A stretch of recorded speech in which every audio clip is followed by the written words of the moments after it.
Todavía no podemos decir que no pagó. La razón es que el pago de estos bonos contempla un periodo de gracia de 30 días. De manera que si dentro de 30 días no los paga, podremos decir que hubo un default.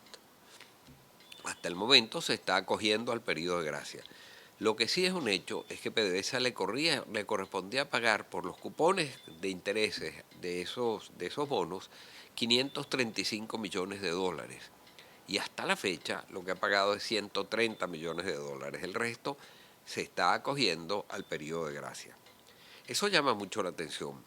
Y llama mucho la atención porque acaban de renegociarse los bonos que vencían en el 2016 y 2017 por 7.100 millones de dólares. PDVSA pidió canjearlos por otros que vencían en el 2020. Al principio ofreció unos intereses muy altos, del 8,5%, 8,5%, y no se los aceptaron. Después endulzó la operación dando una prima, de manera que antes cambiaban $1.000 en bonos de los que vencían ahora por $1.000 de bonos de los que vencían en el 2020 con mayor interés. Pero tampoco se los aceptaron, entonces endulzó la operación ofreciendo una prima. Por cada $1.000 que se canjearan iba a pagar creo que $1.200, de una prima de $200 más, del 20% más. Ya eso se trataba de unos intereses fenomenales, casi unos intereses como los que pagan los bonos basura. Y aún así no se los aceptaban. Entonces tuvo que incluir algo que yo creo que es muy peligroso. Tuvo que incluir como garantía el control de Citgo. Citgo es el principal brazo comercializador del petróleo venezolano y por lo tanto poner en riesgo el control de Citgo a mí me parece muy delicado. Pero aún así no logró alcanzar el 50% de canje que él consideraba que era indispensable, que consideraba del Pino. Solo llegó al 39%. Al llegar al 39% parece que no pudo resolver suficientemente el flujo de cajas de PDVSA. Y muchos temen que eso es lo que lo ha llevado a no cumplir en este momento, en el lapso, en el momento previsto con el pago de los bonos, de los cupones de estos bonos que vencen en los años que acabas de mencionar. Pero todavía no se puede hablar de default. Vencido el plazo de 30 días, el periodo de gracia, podremos hablar de default. No, Citibank lo que dijo es que no quería seguir participando en ese tipo de cosas, pero también hay una solución con otros bancos para poder seguir haciéndolo. Esa no es la razón de que no se esté pagando. El señor Eulogio del Pino dice cosas a veces difíciles de entender. Por ejemplo, él dice que quienes están criticando que no haya hecho el pago son unos traidores a la patria. Y yo me pregunto, traidores a la patria. Para mí, traidor a la patria es quien ha dañado profundamente a la patria. Para mí, traidor a la patria es quien destruyó a PDVSA. Para mí, traidor a la patria es quienes han provocado una caída de la producción petrolera de 3.700.000 barriles diarios que tenía en el 1998 a 2.300.000 que dice PDVSA que tiene en este momento, aunque otras fuentes lo ubican más bien en 2 millones de barriles la producción. Para mí, traidor a la patria es quien acabó con la economía venezolana. Esos que fueron, los que o por negligencia, o por deshonestidad, o por dogmatismo, acabaron con la empresa. Para mí esos son los traidores a la patria. No quienes en un momento determinado dicen no estar de acuerdo con las cosas que tanto han dañado a PDVSA. Claro, los tenedores de bonos y el mercado quedan asustados, porque la impresión, el sabor que queda en el mercado es que PDVSA no ha podido resolver su flujo de caja. Y que como no ha podido resolver su flujo de caja, si no va a tener si es que cumple en esta oportunidad, yo creo que va a cumplir, por cierto, quizás no pueda cumplir en las próximas. Ese es el temor, ese es el mal sabor que queda en el mercado.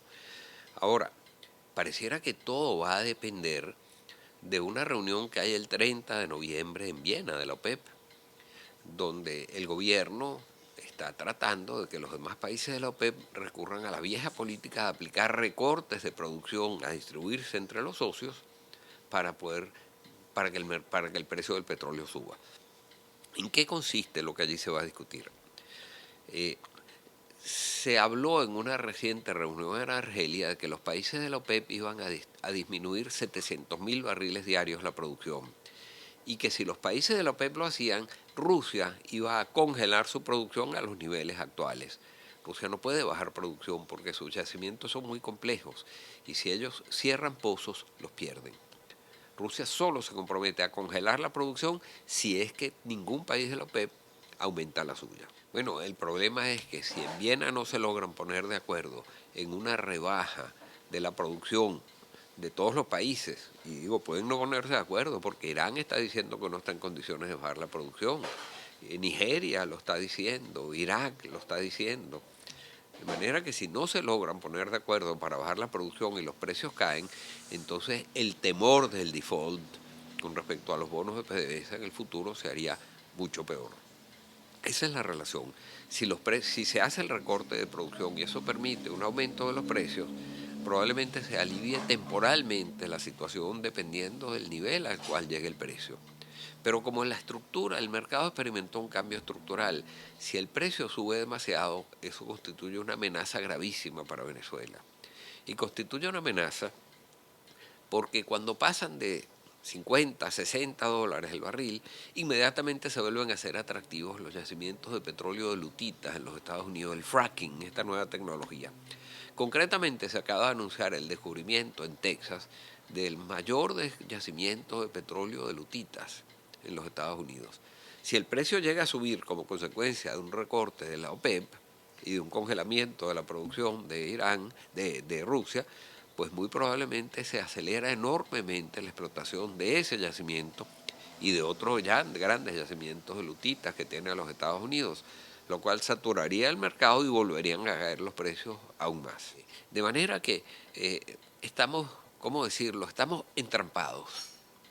Si no se recorta la producción, el precio del barril va a caer y en consecuencia PDVSA podría entrar en un default. Pero si se recorta la producción y sube el precio, entonces se podría estimular la producción de petróleo de lutitas en este nuevo yacimiento y todos los demás que tienen los Estados Unidos, aumentaría la producción, se sobresaturaría el mercado y después caerían los precios aún más. Eso no es falta de patriotismo, por cierto. Yo le quiero decir al señor Eulogio del Pino que él está muy equivocado, que analizar lo que ocurre, la realidad de lo que ocurre en la industria petrolera, no es falta de patriotismo. Falta de patriotismo son los que provocaron la debacle de PDVSA. Falta de patriotismo son los que provocaron que en los 10 primeros meses de este año, debido a su ineficiencia o lo que sea, pues la producción petrolera de Venezuela ha caído en 340.000 barriles diarios, situación que no tiene precedente. Ahí yo hablaría de falta de patriotismo. Puede afectar a Venezuela, puede afectarla por varias razones. Primero, porque PDVSA Donald Trump ha ha anunciado políticas de proteccionismo. Él lo que quiere es que los Estados Unidos se autoabastezca de petróleo. Y por eso él podría estimular los yacimientos de lutitas, con lo cual volveríamos al caso de la sobresaturación de la oferta petrolera en el mercado. Antes a PDVSA eso lo hubiera afectado poco, porque nosotros teníamos 7 grandes refinerías en los Estados Unidos, teníamos oleoductos que atravesaban a los Estados Unidos de sur a norte, teníamos 12.000 estaciones de servicio abanderadas con la marca Citgo, a través del cual controlábamos el 10% del mercado interno de gasolina de los Estados Unidos, que es el más grande del mundo. De manera que, independientemente de cualquier decisión que hubiera tomado el gobierno americano, Citgo, por decisión empresarial, hubiera podido seguirle comprando petróleo a su casa matriz. Pero ahora es que hemos perdido, ya no tenemos esas 12.000 estaciones de servicio, ya no tenemos las 7 grandes refinerías, ya no tenemos los oleoductos con los que antes contábamos. De manera que ahora somos mucho más vulnerables. Si el señor Trump quiere ir a políticas proteccionistas y autoabastecerse del mercado, nos puede dejar a nosotros fuera del mercado. Más aún, se había aprobado, ya el Congreso de los Estados Unidos había aprobado la construcción del oleoducto de Keystone. A través de ese oleoducto se podía traer petróleo desde Canadá hasta el Golfo de México. Por razones ecológicas, el presidente Obama lo tenía detenido. Pero el presidente Trump no parece preocuparle mucho las razones ecológicas. De hecho, dice que eso es un invento de los chinos, que no hay tal problema. De manera de que si se pone en funcionamiento, se completa el oleoducto y empieza a llegar grandes cantidades de petróleo de Canadá hacia el Golfo de México. Y a la vez, nosotros tenemos limitaciones ahora para exportar nuestro petróleo hacia los Estados Unidos por razones de proteccionismo, podríamos vernos en medio de una situación sumamente grave. Esas refinerías fueron diseñadas como un traje a la medida para las características de los crudos pesados y ácidos venezolanos. Por supuesto, ellas pueden trabajar igual con petróleos de mejor calidad. Lo que pasa es que de alguna manera se desperdiciaría la enorme inversión que se hizo en las plantas de conversión, las plantas de caraqueo, de conversión profunda que ellas están. Eso no quiere decir que ellas no puedan operar con otros crudos, solo que en cambio nuestros crudos solo pueden operar con refinerías que tengan esas características.